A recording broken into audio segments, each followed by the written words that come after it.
I have a couple of memories of Cape Breton. I was very young when we left Cape Breton, but I have one kind of strong memory of standing in front of 24 Johnston Street. And I remember my grandfather, Joe McPherson, offering me a little piece of meat or something, and that's the earliest memory I have of Cape Breton. I must have been, just 3 or 4 years old, really, at that time. Next memory I have is on the train, coming to the States. We moved to Baldwinville, and I lived there until 1936.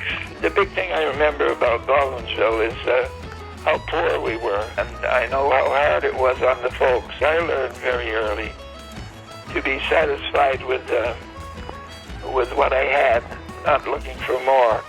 And that has always stuck with me all my life. There was many a Friday that Mom would write a note for me and have me go to the office of E.L. Thompson, where Pop was working, and give them the note, which would say, please, may we borrow $2 or $3 on next week's pay. And that would take us over the weekend to church. On Pop's birthday one year in Baldwinville, I was sitting there with that little fiddle I had, and I was playing Turkey in the Straw like everything for Pop. In 1936, I graduated from the 8th grade. I have a picture of our class, the 8th grade class. And I don't know how the folks did this, but they would rent for 1 week a cottage out on Ward Lake. I'd throw my cassock in the canoe, and Jimmy and I would paddle to the road where the church was. He'd serve Mass for me, and I'd say Mass, and Jimmy and I would paddle back to the cottage. My main interest outside of school was helping Pop.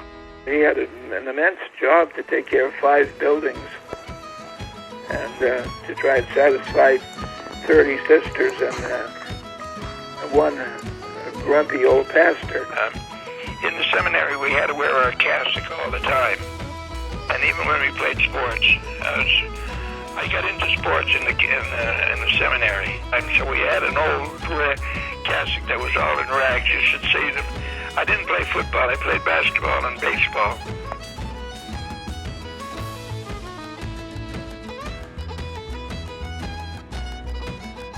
The first blessing that the priest gives is to his parents. Really quite an emotional time, really. I always say the first assignment for a young priest is very, very important.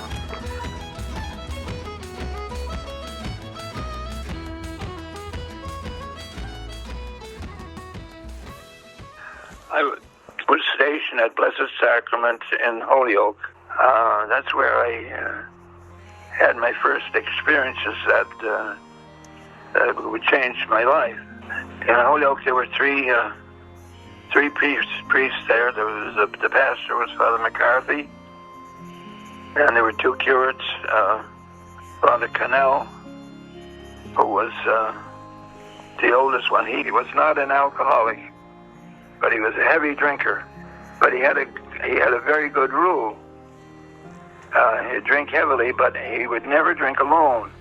Since I was the only one in the house, we would play 5 games of cribbage at night after everything was done for the day, and that would be his opportunity to drink, and of course I would have to join in on it, and that's how I started drinking.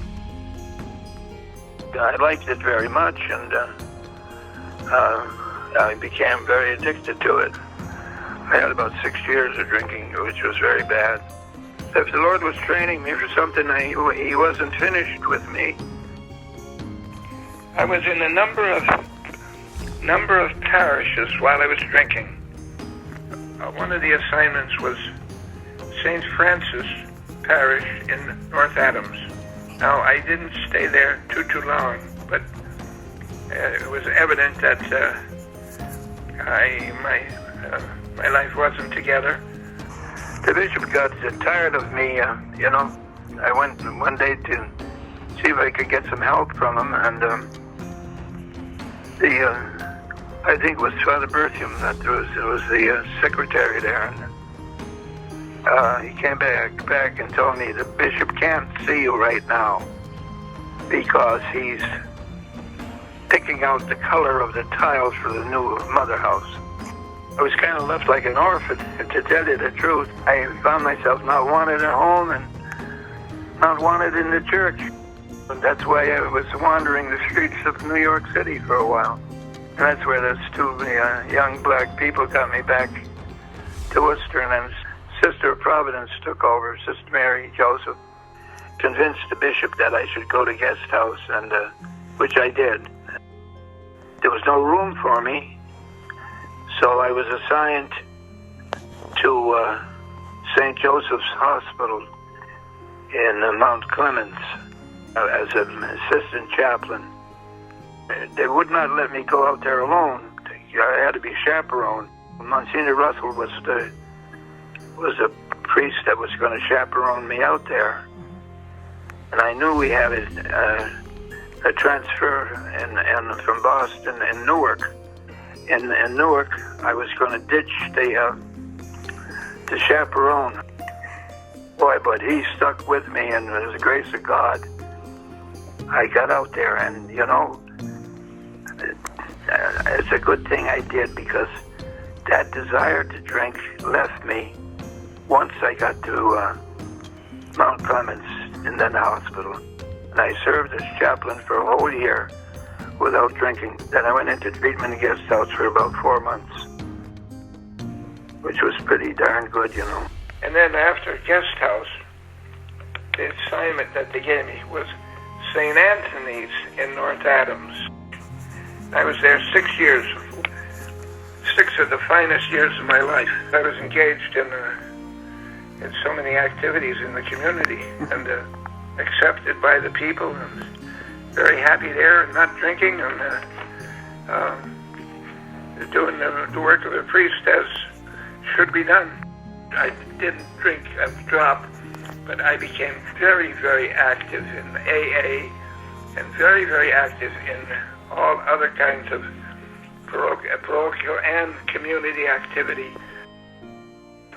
President of the anti-poverty program, which was strictly political, appointed by the civic part of the community, on the board of directors of the visiting nurses, board of directors of the United Fund. At the end of that stay, that I was awarded the Brotherhood Award for the western part of Massachusetts. I got the award on Saturday. The following Wednesday, I was transferred, and I had to appear in Munson, the farthest parish away from North Adams, by Saturday.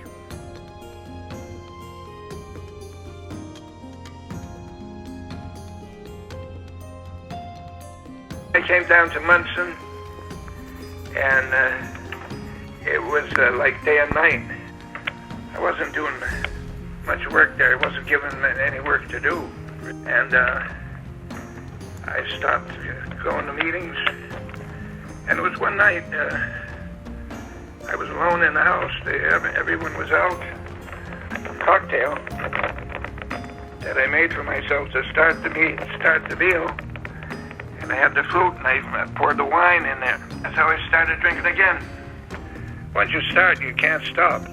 And so each day became a little worse. And I finally, on my own, went over to New York State, and it was what they call a drying out place. In those days, there was no treatment programs. You would go and stay for a week or two, and they'd give you medication to take you down, take you off the stuff.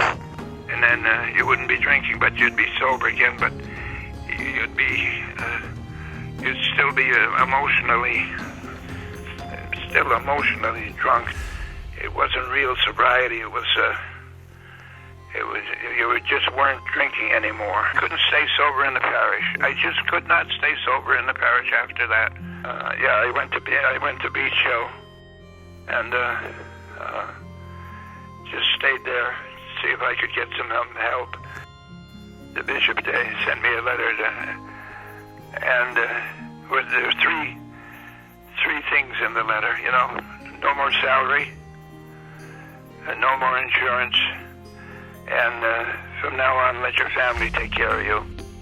I haven't got enough money to pay for this, so anything I can do to stay here, I'll do it. I was just cleaning up the rooms. I was like a janitor, but then gradually they found out a little bit more about me, that I was a priest and that I had some special training and that I had some great success staying sober, and the treatment that I got was a real education. So they said, let's turn this place around from being just a drying out house. Let's start a program. And they asked me if I would develop it. Senator Hughes from New Jersey introduced a bill in Congress stating that alcoholism was no longer considered a crime, but that it was a treatable illness, and that the police from then on, if they found anybody publicly drinking, they were not to take them to jail, but rather to take them to a treatment center. We were the only one in New England to be accredited by accreditation of hospitals for the treatment of alcoholism. So I was really right in the middle of the pioneering days of treatment. Although I didn't go there for money, I went there for my own sanity. I became a certified addiction counselor, and I was certified by the state. And so that gave me good credentials, along with what I had learned out at Guest House with Austin Ripley, who was one of the originators of Alcoholics Anonymous. So I got great training in the beginning. It was the first title that was given to it, Beach Hill Seminar on Alcoholism. It caught on as a seminar on alcoholism, and people started coming, and then it developed into a 4-week program, and I continued to try to improve on it. We had three patients in the first session. And none of them made it, but the day I left there were 122 in the program. Drunks were looking down on it as just terrible scum of the earth. So I bore that stigma, and I'm probably bore it to this day, but however, I do hear other priests telling me you helped an awful lot of people. Well, what caused me to leave was they were looking for somebody in Connecticut to duplicate another Beach Hill hospital in Newtown, Connecticut.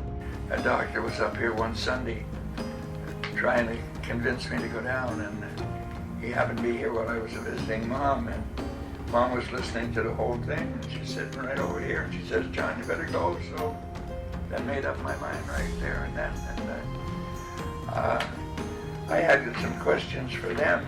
I said, "Have you got all the licenses and all the paperwork done?" And they said yes, and they lied to me. Because when I left Beach Hill and went down there, they hadn't done any of that.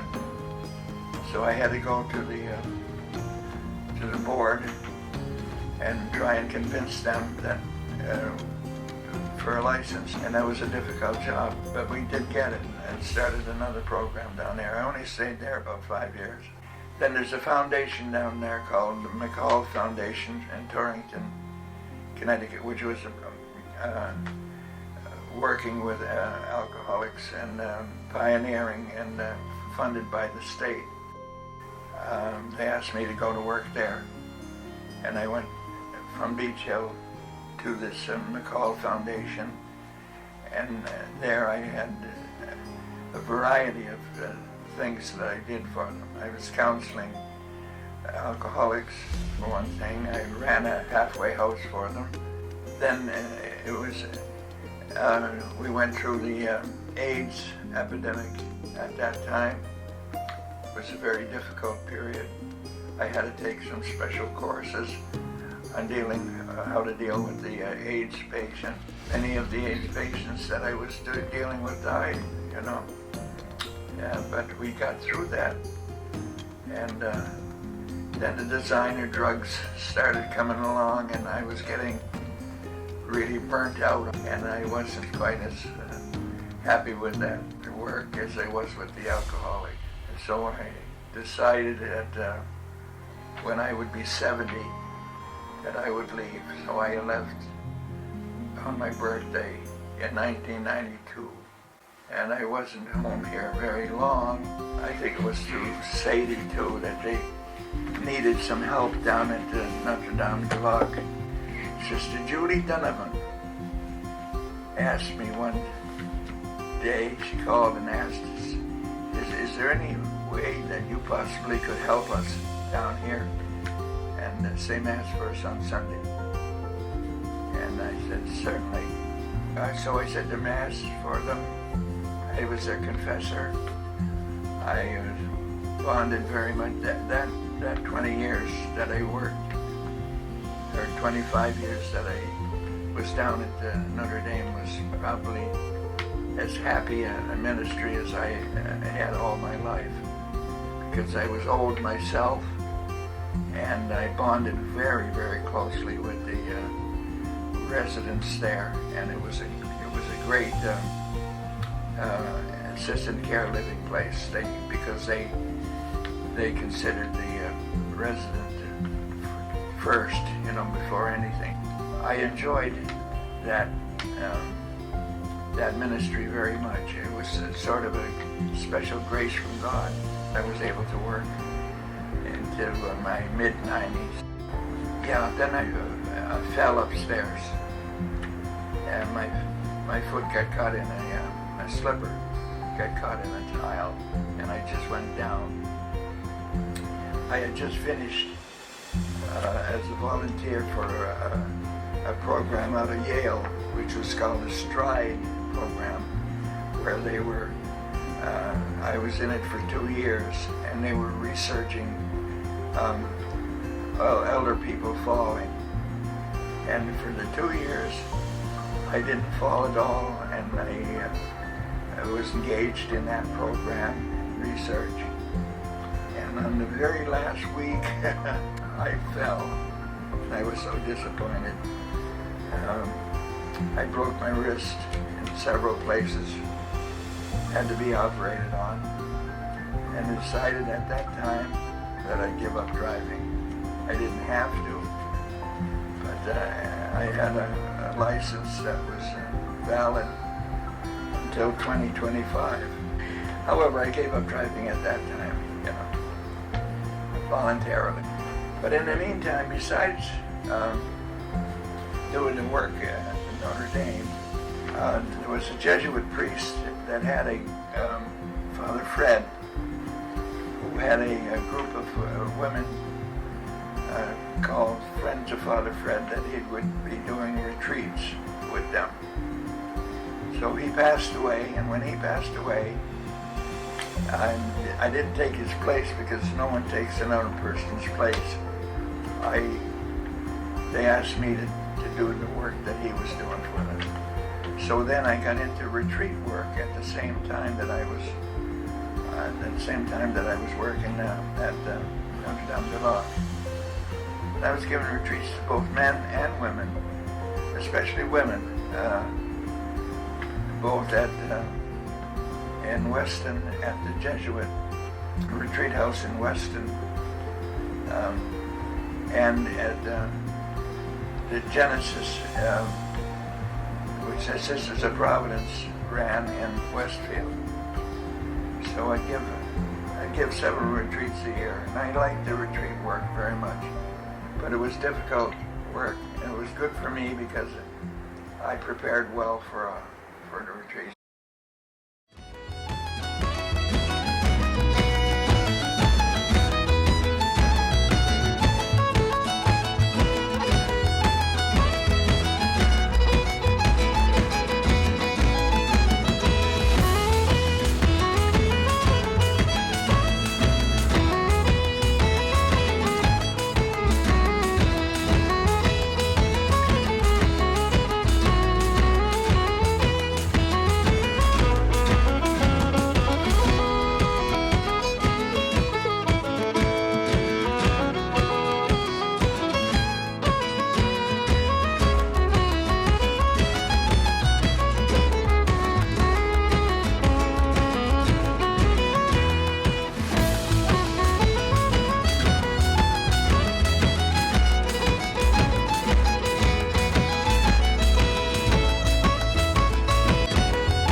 it makes me prouder to be a Scot. I'm not afraid to talk about it and to let people know about it. That really helps you to know yourself a lot better too, and it does me anyway. And it instills more of a loyalty to the clan itself, you know, and going way back to Scotland itself.